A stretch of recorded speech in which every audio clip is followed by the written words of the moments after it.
Já estamos de volta com o seu programa Estilo de Vida. E no bate-papo do dia desta quinta-feira, vamos falar tudo sobre a lipoaspiração. O que é, como é feita, quais são os cuidados pré e pós-operatório. Além disso, vamos falar sobre o tipo de anestesia. Para responder essas e outras dúvidas, nós convidamos o parceiro do programa Estilo de Vida, cirurgião plástico, Dr. Israel Oliveira. Seja bem-vindo. Bom dia, doutor. Obrigado, Nádia. Bom dia. Bom dia a todos.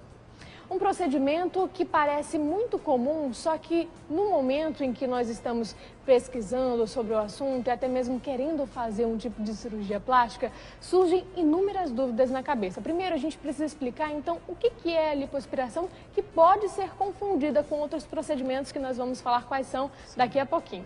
Bom, a lipoaspiração é basicamente a aspiração da gordura que está embaixo da pele e a aspiração dessa gordura localizada, né? É um procedimento que não serve para emagrecimento, ela serve para definição corporal. E ela é feita através de cânulas, através de pequenas incisões na pele, né? Com o desenvolvimento da tecnologia, como nós estávamos falando, as cânulas que eram muito calibrosas, elas eram grossas, agora são cânulas finas. Então, as incisões geralmente ficam em locais escondidos e muito discretos, a cicatriz é mínima e o resultado, no geral, é muito bom. Todas as pessoas podem se submeter a esse procedimento? Bom, no geral, sim, né? Isso a gente pensa primeiro na idade, né? São pacientes adultos, a gente espera que pacientes adultos, né, tem que ser consultados por um cirurgião plástico. A lipoaspiração é um procedimento exclusivo de cirurgião plástico, né? Isso vale a pena reforçar. E, assim, no geral, tem que passar por uma avaliação e saber se tem algum problema de saúde que possa impedir a lipoaspiração. E também saber se realmente é para a definição corporal, definição do contorno corporal. Porque tem muito paciente que chega assim dizendo, eu preciso perder 20 quilos, dá para fazer lipoaspiração? Não, não dá. A lipoaspiração não tem esse objetivo. A lipoaspiração tem o objetivo de formar umas curvas melhores, os formatos melhores do corpo. Agora, dependendo da técnica utilizada, que daqui a pouquinho a gente vai falar sobre isso, há uma variação também em relação ao tipo de anestesia, que pode ser local, geral ou peridural. O que significa isso, doutor? Quando a gente usa uma, outra? Isso depende da área que vai ser operada, né? Como geralmente a cirurgia, a lipoaspiração mais comum, obviamente, é do abdômen, dos flancos, que são os pneuzinhos, né?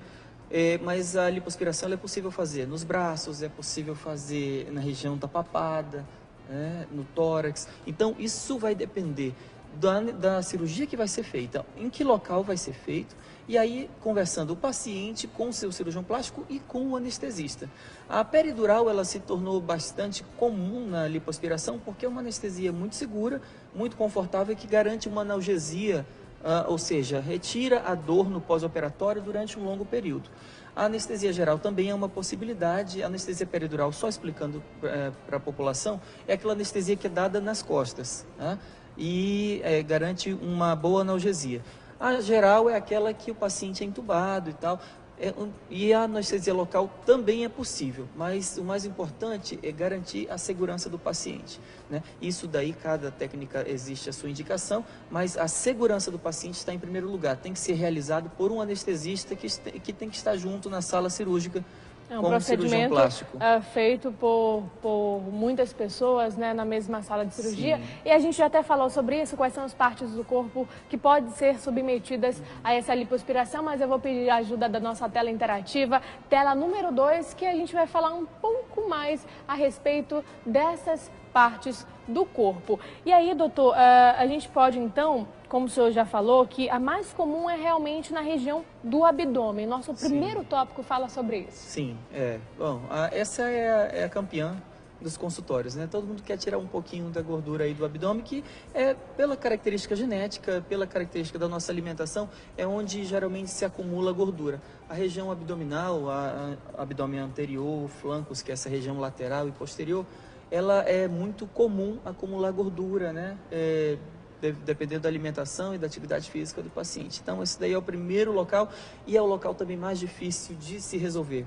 Por mais que a pessoa malhe, faça dieta, no geral, tem muita dificuldade para perder essa gordurinha e é o mais procurado.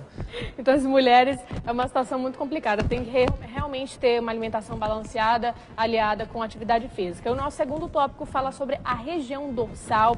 E aí eu já vou falar os outros para a gente completar aqui. Coxas, lateral das mamas e os braços. Também é possível fazer essa lipoaspiração? É possível, sim. A região dorsal pode ser a região tanto do tórax posterior, né, que a gente é comum fazer também, e a região lombar. A região lombar é importante que com a lipoaspiração também muitas vezes dá até um destaque para o glúteo, né, para o bumbum da paciente. A gente consegue fazer uma lipoaspiração e dar um destaque maior para a área do bumbum. Das coxas também é bastante comum, principalmente culotes, né? Essa lateral aqui que as mulheres têm uma tendência muito grande a acumular gordura nas coxas. E é um pedido bastante frequente e face interna da coxa também. Essas áreas a gente costuma acúmulo limpar. De gordura e de líquido também, né? Muito comum entre as mulheres. Agora, doutor, a gente pode combinar uma cirurgia com a outra, fazer em um procedimento cirúrgico mais de uma área do corpo? É possível fazer isso? É possível, sim. É possível tanto fazer lipoaspiração combinada, por exemplo, do abdômen, do tórax posterior e do braço, a gente pode combinar, como também pode combinar a lipoaspiração do abdômen com uma cirurgia de mama. Isso daí vai depender da avaliação, da condição de saúde dos pacientes e também do tempo cirúrgico. É muito importante que, assim, uma regra básica da Sociedade Brasileira de Cirurgia Plástica é tentar reduzir ao máximo o tempo cirúrgico do paciente, porque isso diminui os riscos de complicações. Eu vou pedir a ajuda da nossa produção para colocar a nossa tela interativa número 3, que fala sobre os tipos de lipoaspiração. Doutor, realmente é uma dúvida muito comum, nem eu sabia que existiam várias técnicas, na verdade. O nosso primeiro tópico fala sobre a vibrolipo. O que significa isso? Bom, são tecnologias desenvolvidas para auxiliar na lipoaspiração. No geral, todas as técnicas elas envolvem a lipoaspiração, que é a aspiração de gordura do subcutâneo. Então, o que ocorre? A vibrolipo é um aparelho que ele tem um motorzinho na cânula, que é onde é realizada a lipoaspiração, e com esse tremor que ele faz, ele retira a gordura com mais facilidade. É um auxílio para o cirurgião. Nosso segundo tópico fala sobre lipolaser. O que significa isso? Também é um desenvolvimento, é um acessório para ajudar na lipoaspiração. O laser, a indústria que vende o aparelho diz que auxilia na destruição das células gordurosas e auxilia na condição da pele, né, na forma como ela vai se recuperar. Isso daí, de qualquer forma, tem que ser realizada a aspiração de gordura. Esses daí são só meios auxiliares que vão auxiliar para a recuperação. Mas, de qualquer forma, a gordura ela tem que ser aspirada. Aí tem o nosso terceiro tópico, fala sobre hidrolipo. A hidrolipo também são todos nomes que a indústria dá para vender alguns produtos ou algumas técnicas.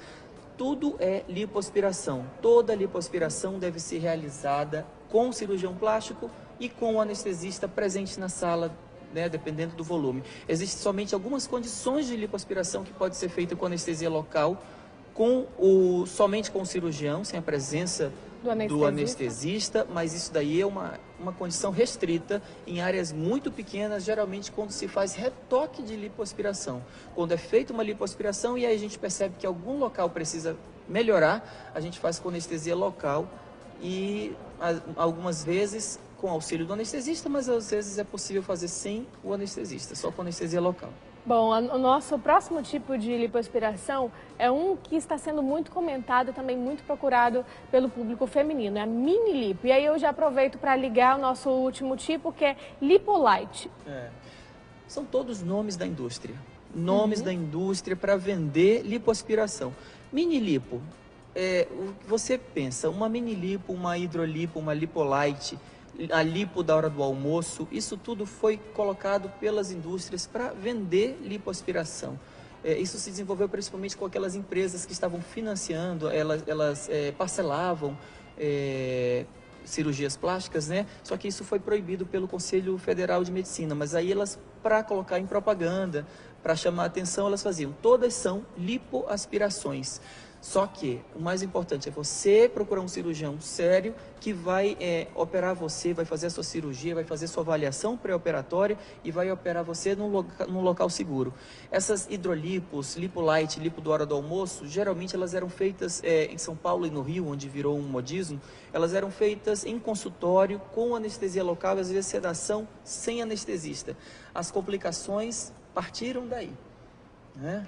Algumas pessoas que não eram cirurgiões plásticos, eram médicos, decidiram se aventurar a fazer lipoaspiração e aí começaram a fazer em consultório, em local não seguro, para baratear, para baixar o preço, baixar o custo, mas coloca a vida do paciente em risco. Então, não compensa esse preço aí, ninguém precisa pagar. Doutor, a gente tem participação dos nossos telespectadores que estão nos assistindo nesse momento. E a pergunta vem lá do bairro Santo Antônio, da Valéria Barros. Ela tem 15 aninhos e diz assim: com quantos anos se pode fazer essa cirurgia? Eu já posso fazer? Ela tem 15 anos. Olha só, poder fazer pode com autorização dos seus pais. Os seus pais, eles, adolescentes, eles têm pedido muito, solicitado muita lipoaspiração, muita cirurgia plástica. Tem crescido muito o número de adolescentes realizando cirurgia plástica. Mas você tem que estar acompanhada dos seus pais, você tem que ter autorização deles por escrito e tem que passar por uma avaliação de um cirurgião plástico. É possível? É possível. Até porque, Valéria, você ainda está em desenvolvimento, né? Então, acho que não vale a pena fazer agora com 15 aninhos. Isso para completar os 18, porque o seu corpo pode modificar realmente e vai ter um resultado mais esperado, mais eficaz, As modificações corporais dos adolescentes, elas são intensas e bastante significativas. Não vou dizer que não possa fazer, porque realmente a gente tem recebido muitos adolescentes, principalmente nessa idade de 15, 16 anos, mas você tem que ter o consentimento e acompanhamento dos seus pais. Você, adolescente, tem que saber que pode fazer, mas você tem que ter um acompanhamento pós-operatório, você tem as dores do pós-operatório, você tem que saber que uma cirurgia plástica, qualquer cirurgia, ela pode trazer complicações, então você tem que estar muito consciente, você tem que conversar muito com seus pais e com o profissional que vai realizar esse procedimento. Não é só fazer a cirurgia ali no momento, viu? Porque tem o seu pós-operatório e tem que ter mais cuidado ainda, alguns cuidados realmente específicos. E agora eu vou pedir a ajuda da nossa produção para colocar a nossa tela interativa número 4, que fala sobre as contraindicações. Doutor, quem não pode fazer a lipoaspiração ou outra cirurgia plástica? Bom, os pacientes eles têm que passar por uma avaliação com o cirurgião plástico e existem determinadas doenças que impossibilitam. Isso daí vai ser feito um exame clínico e um exame físico do paciente para saber. Nos casos aí, os mais comuns são hipertensão, diabetes e obesidade, que são situações que podem impedir ou dificultar a cirurgia. A hipertensão, o paciente tem que ser avaliado. Se ele não tiver uma pressão alta controlada, ele realmente não pode ser submetido a uma cirurgia. Não só a lipoaspiração, ele não pode ser submetido a uma extração dentária, ele não pode ser submetido a uma cirurgia de estômago. Então, para se fazer uma cirurgia, você tem que ter sua pressão bem controlada. O diabetes é uma situação também que altera todo o metabolismo do organismo e o diabetes ele vai dificultar a cicatrização, vai trazer o maior risco para infecções. Então você também tem que estar com açúcar no sangue bem controlado e bem acompanhado por um médico. Doutor, existe uma quantidade máxima de gordura para ser aspirada? Isso a gente fala no próximo bloco, Tá bom? Essa é a nossa perguntinha-chave. Você de casa que quer participar do nosso bate-papo ao vivo, mande já o seu SMS ou WhatsApp para a nossa produção. Anota aí, 92, código de Manaus, 981 11 45 12. O intervalo é rapidinho e a gente já volta. Até lá.